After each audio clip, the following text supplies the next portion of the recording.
হবিগঞ্জে হাসনাত সার্জিস, নাসিরুদ্দিন পাটোয়ারি, নাহিদ ইসলামদের উপর যে ভয়াবহ ঘৃণ্য এবং ফেসিবাদী আচরণ বিএনপি সরকার এবং পুলিশের, বিএনপি সন্ত্রাসীদের, এই ঘটনায় এনসিপি নেতাদের পাশে দাঁড়ালো জামাত জোট। জামাত ইসলামী জোটগতভাবে আনুষ্ঠানিকভাবে বিবৃতি দিয়ে এই ঘটনার নিন্দা জানিয়েছে এবং তাদের পাশে দাঁড়িয়েছে। It's very good. এইসব জায়গায় ঐক্য জরুরি। ঐক্যবদ্ধভাবে জামাত এনসিপিকে এক হয়ে বিএনপি সন্ত্রাসীদের বিরুদ্ধে লড়তে হবে এবং পুলিশের যে ফেসিস্টে ওঠার চেষ্টা, এর বিরুদ্ধে ভূমিকা পালন করতে হবে। অ্যাট দি সেম টাইম আমরা এটাও বলতে চাই যে এনসিপি এখানে অসাধারণ পারফরমেন্স করেছে। নাহিদ ইসলাম নিজে ছুটে গিয়েছেন এবং একটা বিহিত করেছেন, শেষ পর্যন্ত 4 দফা ব্যারিকেড অতিক্রম করে মামলা করে তারপরে মৌলভীবাজার যাবেন সম্ভবত, এবং পুলিশ প্রশাসন, বিএনপি সবাই পিছু হটেছে। এনসিপির বিজয় এবং রাজনীতিতে এনসিপি নেতারা প্রশংসিত হচ্ছেন, হাসনাত সার্জিসরা প্রশংসিত হচ্ছেন, নাসিরুদ্দিন পাটোয়ারিদের যে গার্ডস, একটা নতুন ইতিহাস, তরুণ প্রজন্ম উদ্বেলিত হচ্ছে, অনুপ্রাণিত হচ্ছে যে না, এটা তো আসলে আলাদা কিছু। কিন্তু আমি এই ঘটনার সাথে এটা আলোচনা করতে চাই যে যশোরে জামাত এমপির বাসভবনে হামলা করেছে বিএনপি সন্ত্রাসীরা জেলা বিএনপির সেক্রেটারির নির্দেশনায়, এবং মহিলাদের মারধর করেছে।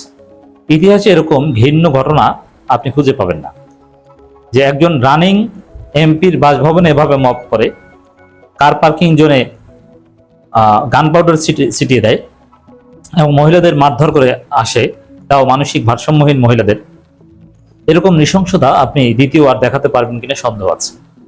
এই কারণে জামাত কি করেছে, বাসভবন থেকে অনেক দূরে, সেই জামাত এমপির বাসভবন থেকে অনেক দূরে জেলা জামাত একটা বিক্ষোভ মিছিল করেছে অল্প কিছু লোক নিয়ে।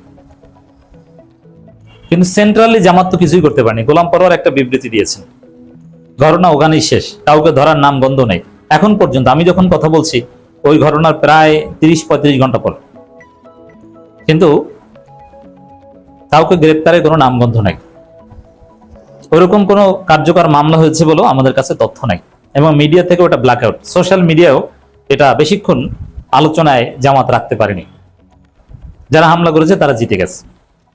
আর ওই গতকালকেই নাসিরুদ্দিন পাটোয়ারিদের উপর হামলা করেছে, যেটা ওই জামাত এমপির বাসভবনে হামলার তুলনায় ছোট ঘটনা, ডেফিনেটলি ছোট ঘটনা। কারণ কারো বাসায় মব করা, তাও একজন এমপির, এবং নারীদের গায়ে হাত তোলা, এর চাইতে স্পর্শকতার কোনো ঘটনা নাই।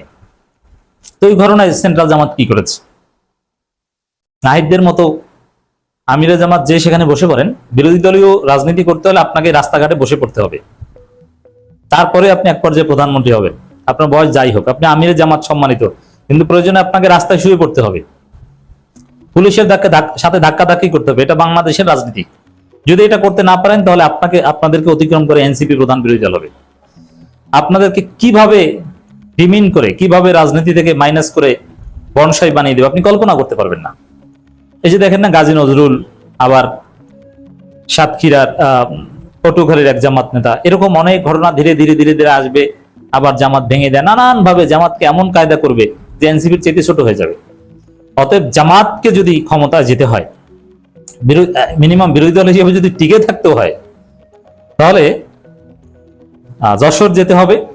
যশোর যাওয়া, এটা একটা আমি উদাহরণ বলছি যে এরকম ঘটনা ঘটলে, কোথাও জামাতের কেউ আক্রান্ত হলে, একজন এমপি আক্রান্ত হয়েছে, তার বাসভবন আক্রান্ত হয়েছে, সেখানে তো পুরো সেন্ট্রাল জামাতের ফোর্স যাওয়া দরকার। তবে এখানে অনেক বিষয় আছে যে রাজনীতিতে, মিডিয়ায়, সমাজে নাহিদ ইসলামদের যে আকর্ষণ, ওই আকর্ষণ জামাত নেতাদের কারো আছে বলে আমার মনে হয় না। তবে কিছু লোককে তো জামাত ব্যবহার করতে পারে।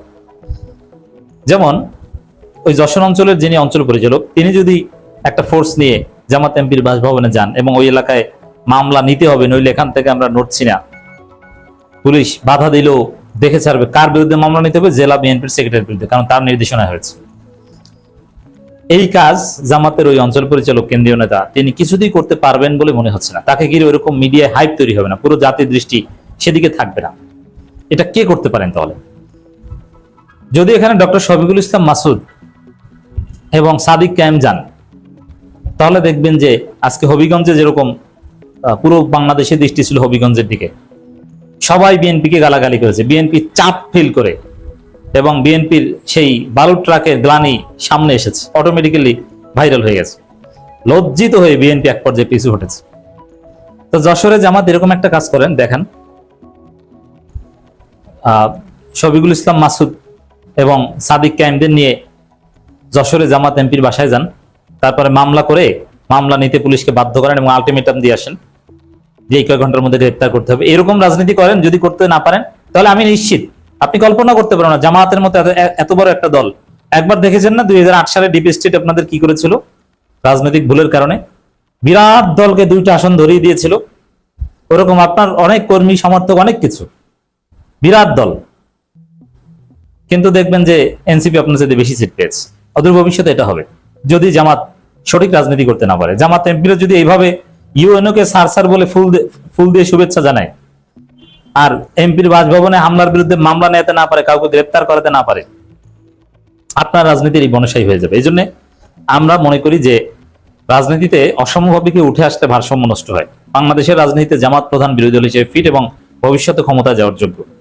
এই জন্য জামাতকে ভুল ত্রুটি সংশোধন করে তাদেরকেই ক্ষমতা নিতে হবে। আমরা জামাতকেই ক্ষমতা নিব এবং জামাত ইজ ফিট এবং জামাত শুড কাম ইন টু পাওয়ার। জামাতের নেতৃত্বেই এনসিপি ক্ষমতা যাবে, নট এনসিপির নেতৃত্বে জামাত।